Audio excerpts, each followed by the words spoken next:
everyone knows about the US and Blackwater, right? But have you heard of the Wagner Group? Well, if you haven't, then you might want to listen up because it's arguably the world's most effective mercenary army, created, funded, and controlled by Russia. It acts as President Vladimir Putin's invisible hand in Syria, Libya, Sudan, Ukraine, Venezuela, the CAR, and even Madagascar. The group has created troll armies, tampered with Western democracies and electoral processes, fought and won real wars, taken over strategic territories, carried out assassinations, and the cherry on top of the cake, Russia's political interests are fulfilled while maintaining plausible deniability. First off, let's start with the man who is allegedly behind Wagner PMC, or Wagner Private Military Company. He goes by the name of Yevgeny Prigozhin. As a young adult, Prigozhin was sentenced to 9 years in prison for robbery and fraud.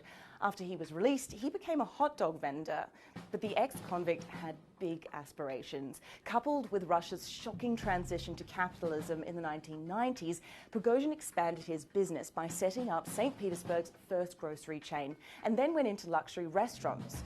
In 2001, the man himself, Vladimir Putin, started dining in Prigozhin's new island, a luxury floating restaurant in his hometown of St. Petersburg.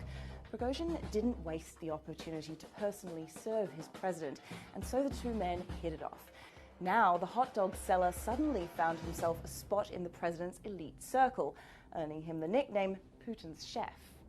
The pivotal point in his life came with many benefits, including billion-dollar military and school catering contracts and tenders that enabled him to become a construction magnate. Over the last 20 years, he has engaged in a wide range of other businesses and activities with the Kremlin, and the equation is simple. Prigozhin's commercial interests and the Kremlin's pursuit of national interests were aligned. Wagner PMC is at the heart of this Russian roulette.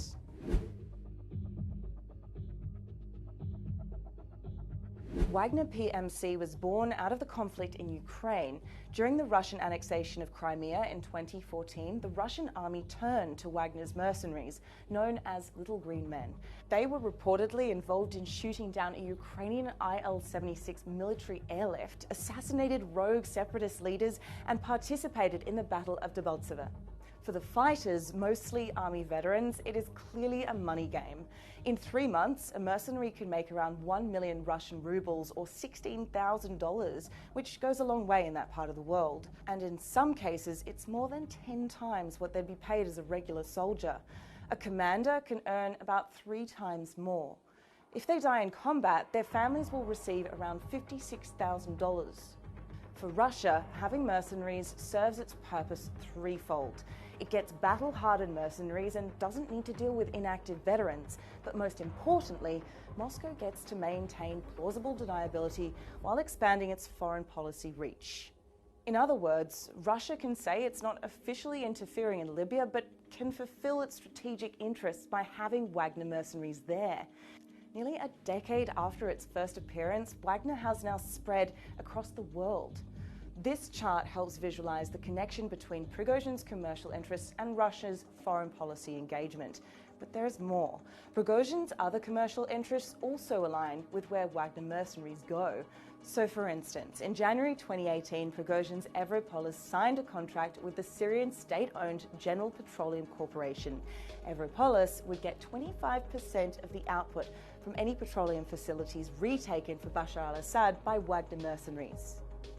A month later, Wagner mercenaries were involved in a risky assault on a US-operated oil outpost in eastern Syria. US intelligence revealed Prigozhin had participated directly in planning the attack, but the mission was actually a failure as US forces successfully repelled this provocative action by killing 200 to 300 Wagner mercenaries.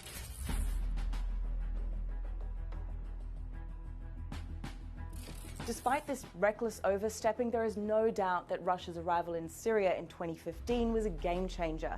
Wagner played an important role in providing a lifeline to Syria's Bashar al-Assad. 2,500 of Prigozhin's men were reportedly sent to guard energy and military facilities, helping Assad simultaneously protect facilities and mount offensives to recapture territories. A key example is the Palmyra offensive in 2016, during which it supplied the initial shock force to reclaim the city from Daesh. A Russian military source speaking to RBC News said this about how fighting goes down in Syria. First, Wagner's guys go to work, then the Russian ground units come in and the Arabs and the cameras. And the group stands accused of gross human rights violations. A horrifying video of Wagner mercenaries breaking a Syrian man's legs with a sledgehammer, crushing his chest, beheading him and cutting off his lower arms was published recently. The victim was identified as Mohammed Taha, a Syrian national who was accused of deserting a unit loyal to Assad.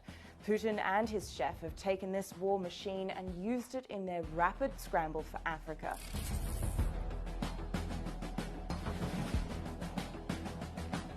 Russia outwitted France to obtain an exception to the United Nations CAR arms embargo in 2018.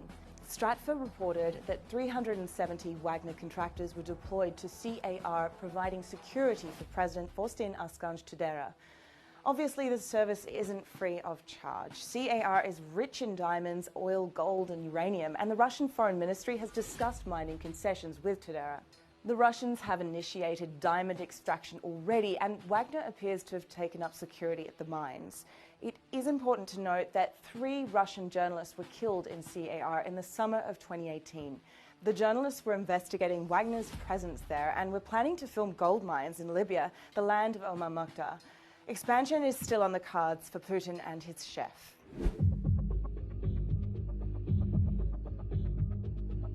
Evidence of Wagner's presence in Libya's sandy plains surfaced in November 2018 when footage revealed Prigozhin sitting among prominent Russian defense officials in a meeting with the LNA. Also, 2 Russian nationals were caught a year later and accused of tampering with local elections and gathering intelligence on military outposts. By the UN-recognized Government of National Accord, Wagner mercenaries are allegedly used as snipers, drone pilots, and to train LNA soldiers. The head of the LNA, warlord Khalifa Haftar, has been quietly and steadily backed by Russia. Moscow has an interest in the energy resources in Haftar-controlled territories and signed an oil offtake deal in 2017. Once again, Russia is trying to leverage guns and money to find itself in an advantageous position in post-war Libya. It's more or less a similar situation in Sudan, Madagascar, and Venezuela. Prigozhin is acting as Putin's private enabler.